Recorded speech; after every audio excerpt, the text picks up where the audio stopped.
بسم اللہ الرحمن الرحیم۔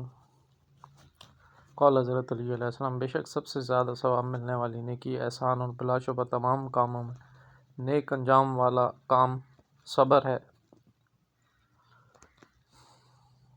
قول نمبر 2، بے شک وہ احسان و کرم جو تو نے کسی کے ساتھ کیا ہے، جو در حقیقت تو نے اپنی جان کے ساتھ کیا اور اس کے ذریعے اپنی عزت کو محفوظ رکھا ہے۔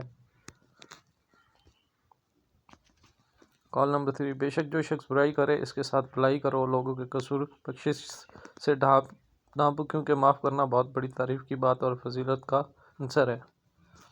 4، احسان ایک ذخیرہ ہے اور کریم وہ ہے جو اس ذخیرے کو جمع کرے۔